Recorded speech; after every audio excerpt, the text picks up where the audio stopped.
Hey guys, welcome back to the main event. Daniel, hope you guys are having a Merry Christmas out there. I already know it's Christmas Eve, but yeah, it's the same thing. So yeah, tonight we're going back to WWF finally. I feel like we've been way too long over WCW. I don't like being over that long. At least not right now. Maybe later on down the road, but right now I'm not feeling it. Alright, so right now we're going to do SummerSlam 1991.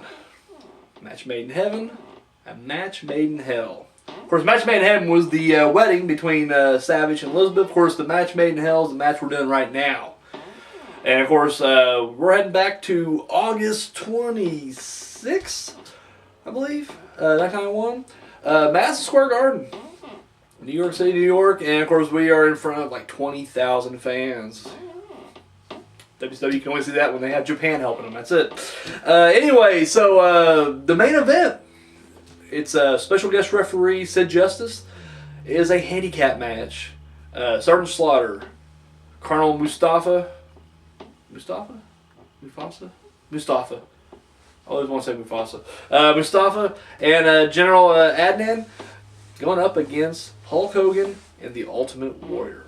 This match was always a favorite of mine, and when I was a kid, and I know it's weird when I say this, but you gotta understand, like, there wasn't too many handicap matches back in the day, at least not pay-per-view, which is what I watched the majority of the time. So this, this to me was like intriguing. In fact, this whole pay-per-view was, full of like fun matches like this. Didn't have too many street fights in WWF, at the time. Got to see that. Of course, the jailhouse match. We had to see. The Mountie go to jail, and you're just assuming he got anally raped, like hardcore that night. But then get this match right here, and so I remember just being a big fan of this right here, and wonder if it would live up. Cause that's always the thing. Remember, WrestleMania 7 did not quite live up to what the memories were like, so I was really curious if this one would live up to the hype or not. So let's get into it. First, right off the bat, let me just say I hate Sid Justice's name. I never did like Sid Justice. I love the wrestler. The guy's awesome. I love the name Sid Vicious. I love the name Psycho Sid. I hate Sid Justice. It's ridiculous. Whatever. It is what it is. He does a fine job refereeing this match, though. I like him here. One thing I noticed right off the bat was we didn't get a whole lot of Hogan. That's all we got in this match was Hogan and Slaughter for the most part. Like, Colonel Mustafa, Iron Sheik. His name's a fucking Iron Sheik. The fact that they mow over that is so insane. Anyways, he's barely in this thing. Like, he gets in, like, once, I think. Briefly. I won't say General Adnan is in there more than Colonel Mustafa. That's ridiculous. And I'm gonna wear his ring once. Like, it's mostly Hogan and Slaughter, like, this entire time, pretty much. I may be over-exaggerating. Maybe War got her twice. I don't know. But literally, Hogan and Slaughter carried this entire match. It's insane. The match was better than theirs at WrestleMania 7. At least their interaction. Because at WrestleMania 7, it was just very sloppy. But B, like, Hogan just no-sold everything Slaughter threw at him. And here, like, Slaughter gets a lot of offense as well. So I like that. Boy, can Slaughter bump into a corner. God damn. I used to think that Mr. Perfect was my favorite corner bump taker. And I don't know, man. After watching Slaughter, man, I gotta say, it may be Slaughter right now because like a fucking ping pong ball, just toss, bam, bounces. It's insane. It's insane. So the big question here was like, would Sid Justice call it down the middle? I don't know why this was, because I'm like, it's wartime, well, I mean, sort of, and like, who's teaming up with these dirtbags? Like, seriously.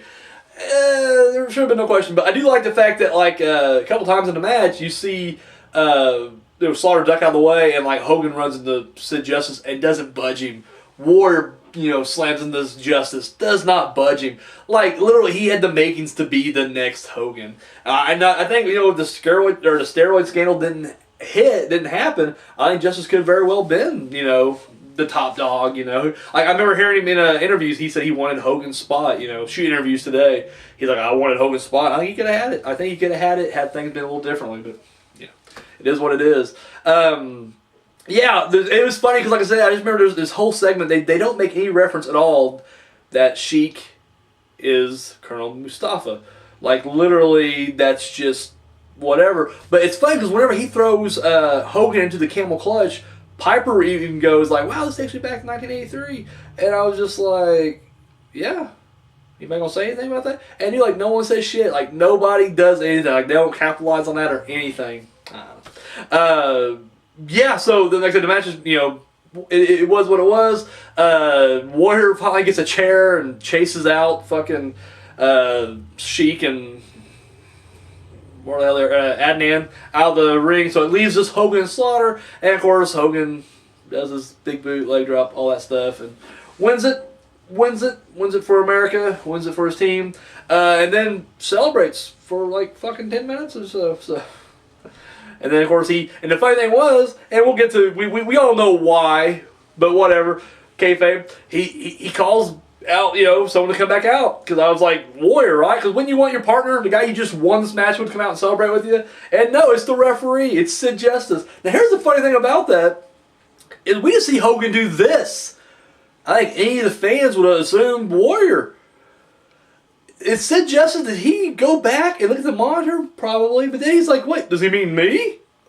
No, there's no indication that he once said, hey, Sid, come back out here. He just did this. I would assume it would have meant for your tag team partner. Apparently not. He was just like, hey, come back out here. So it's like, me? Dude, Sid shows him up, though. Oh, my God, dude. Like, it's funny because, like, Hogan's done the double this, double that, with everybody. He's done it with Savage, done it with Bruce Beefcake, and of course Hogan can outshine them in the body department because he's just huge. But dude, like Sid puts him to shame, dude. Shit's fucking buff. So yeah, there we go. Let's talk about some Fallout. It wasn't too long after this match that Sergeant Slaughter took a little me time, little time to kind of reevaluate the decisions he's made in 1990, 1991.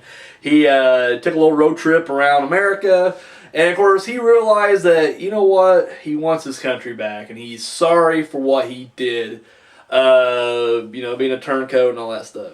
So one night when the Nasty Boys are teaming up on old Hacksaw Jim Duggan, he comes out for the rescue, solidifying his face turn. And then, of course, he would go on to fight Colonel Mustafa, and General Adnan. A series of matches, defeating him every time. However, the damage is already done, in my opinion. Like, literally, no one could quite take him seriously. At least not at this point. Like, it wasn't until like years later, like he kind of got it back. But yeah, he was still kind of like, really? I mean, that's a hard thing to come back from. You literally just can't like turn your back on your country during wartime. Agree or disagree, whatever the case may be, but it's still in the eye of the public. It's like, you're Mr. G.I. Joe. Now here you are, turning your back on us. So yeah, there. And of course, let's all get out of the way. The entire Ultimate Warrior controversy here. As the story goes, he was owed money, according to him, he was owed money from Vince from WrestleMania 7 that he never got paid. So he literally just waits like a couple weeks before. At this point now, the main event's already billed. This is what you're paying for. People's already putting money away to buy SummerSlam 91. And he tells Vince, hey, you pay me this. I think it's like, we'll say $500,000. I think it was $500,000. I could be wrong either way. But he's like, hey, you pay me this much now, or I'm just going to no-show this thing. And of course, Vince does it. He's like, yep, there you go. Here's your money. But he waited till he got back there to fire him on the spot.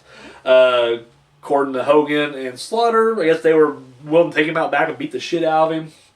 But Vince's like, nope, don't worry about that. Which really didn't really punish Warrior at all, really. Because, think about their crazy, insane traveling schedule. He basically just gave him a free vacation, $500,000, and he didn't get shit kicked out of him, so... Comes back later. Don't get me wrong, this is the end of his best run, because his next two runs in WWF are... and then, of course, his WCW thing we just won't talk about at all. And, yeah, that was it. Pretty much. I know you followed Orlando Jordan at one point. We won't talk about it either. So yeah, this was literally. But it is weird when you watch this match, knowing that now, like knowing what we know now, watching that interview, and you're just like, oh, this. And I hate it because the thing he was involved with an awesome storyline. I don't care how cheesy and corny people may think it is. Him and Jake the Snake's whole thing was awesome, and I loved it. And yeah, I hate the fact that that never happened, never materialized. We do get a pretty sweet Savage Roberts feud out of it. So that was plus, I guess. But still, yeah, it just kind of sucked that Warrior had to do this and whatever. The rest is history, I guess. But yeah, Yeah. So what I think about this match, personally, I like it. Like I said, is it a 5-star classic? No, it's not a 5-star technical classic at all. But it's entertaining. It's fun to watch. And once again, you put Hogan and Warrior in a ring, to me, WWF and WWF ring together, you can't go wrong. You really can't. Every time they've been in the ring together here, whether if it was WrestleMania, Royal Rumble, Survivor Series now at SummerSlam, man, they hit all before, didn't they? Yeah, it's always good results. I mean, I literally, I'm never disappointed. Like I said, I thought the interaction between Hogan and Slaughter was a lot better than their interaction at WrestleMania 7. It was great to see Sheik able to wrestle, even though he didn't wrestle much in this match.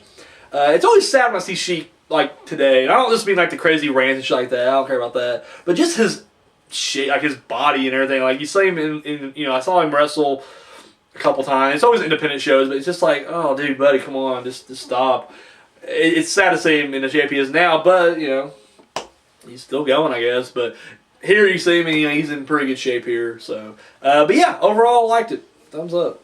Match made in hell. Triangle Terror. Going at it. So, yeah, there you have it. So, guys, what you guys think about the match? Let me know in the comment section down below. Yeah, that's all I got. We're going back to WCW, for fuck's sake, tomorrow.